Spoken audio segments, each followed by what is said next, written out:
May the words of my mouth and the meditation of all our hearts be acceptable in your sight, O Lord, our strength and our Redeemer.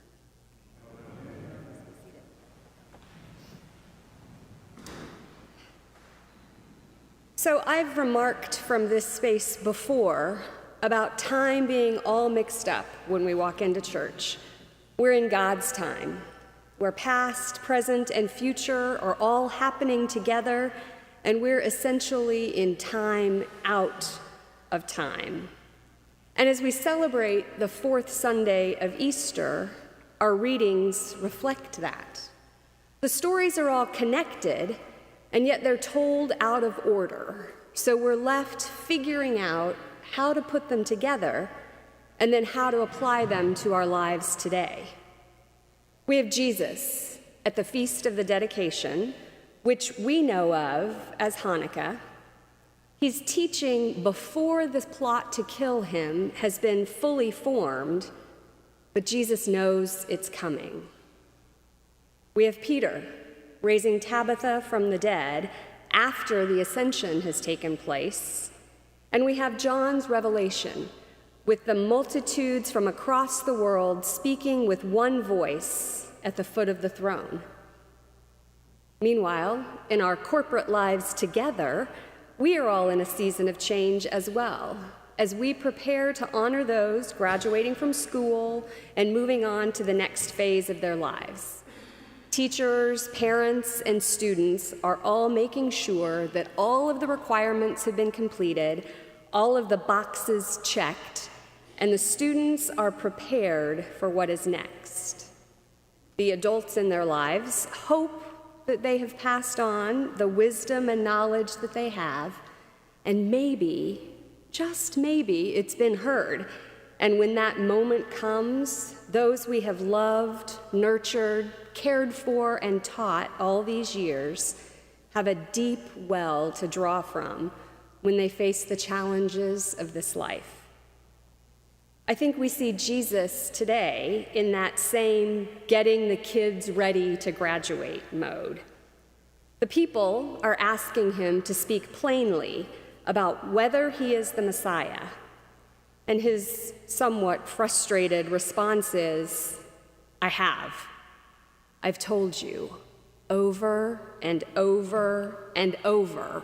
And on top of that, I've shown you. I've shown it to you in how I've taught, how I have healed, and how I have loved. Those who are truly my students and have been paying attention, they get it. They are mine, and nothing and no one can take them away from me. He has prepared them. He has sent them, prepared them to be sent without him. And in fact, they've occasionally even shown themselves to be good students, offering healings when the opportunity arises. And we get to Acts, and we get to see Peter tested, a sort of final exam, if you will. Did Peter really, at a bone-deep level, understand? Was he truly one of the sheep of Jesus' fold? I mean, he's been a bit clueless all along. We have to, at this point in Acts, I still kind of doubt Peter. I'm not quite sure that he's gotten what he's supposed to be doing. We know he's denied Jesus. We know Jesus has 3 times asked him if he loves him. But here we are. Jesus is gone, and it's up to the disciples to live and follow and do all of the things that Jesus left for them. And they're doing their very best. We have Peter right now in Lydda, and Tabitha dies. She's a devoted disciple living in Joppa, which is a short distance away. She's dedicated to good works and acts of charity. We can assume from some of the textual clues that she is a woman of some means. For starters, she's laid out in an upper room of the house, so there is a second floor. She makes clothing for the women. The widows have all showed up and are showing the tunics that she has made This is not a cheap activity for somebody to take place in. She clearly has given of herself and was well loved by her community. And we all have people like that in our parishes, right? Those who are at the forefront of parish outreach, those who are at the forefront of all of the ministries and mourned by the community when they die. Such is the case with Tabitha. In fact, her community is so saddened by her loss that they send for Peter to see if there's anything he can do. Now we know Peter has been healing people, and in fact, the people are bringing the sick out into the streets so that when Peter's shadow passes by them, they are healed.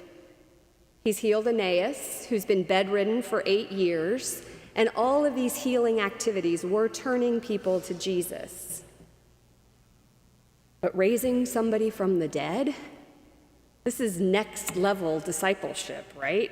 I mean, this would be considered acing the final. And I do think that Peter aces the final in this story. But it wasn't raising Tabitha from the dead that seals the deal for me. It's what happens after that.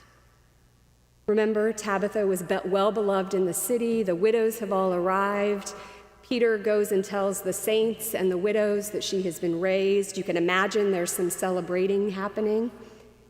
And Peter decides to leave. He leaves Tabitha's home and all of the celebrations and all of the people and stays with Simon, a tanner. Now, tanners, by virtue of their work, were often held in disdain. I mean, they necessarily worked with dead animals and urine. They had to strip the hides off the dead animals, soak them in urine, and dry them to be made into leather. And this included animals who were considered to be unclean. So as such, tanners were often considered to be in a constant state of ritual uncleanness.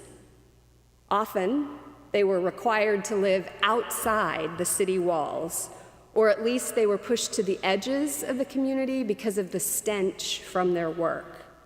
In fact, in at least one account I was able to find, a woman was allowed to divorce her husband merely because she could no longer live with the stench of his work.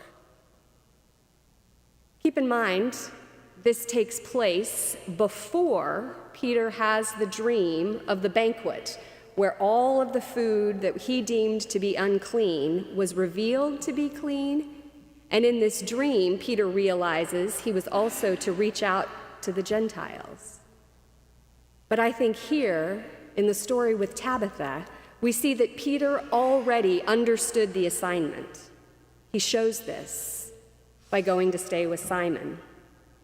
He left the comfort of a relatively well-to-do disciple, loved by all, to go to Simon's. If he did not actually cross the border out of the city, he at least moved into the fringes of society. He deliberately identified himself with those on the margin and possibly made himself unclean in the process. He knew at a bone-deep level what Jesus would have done, and Peter followed his shepherd where he led, trusting that in doing so, he would dwell in the house of the Lord forever. Yeah, he'd been listening to his shepherd, and he lived and loved accordingly. Would that we all would do the same.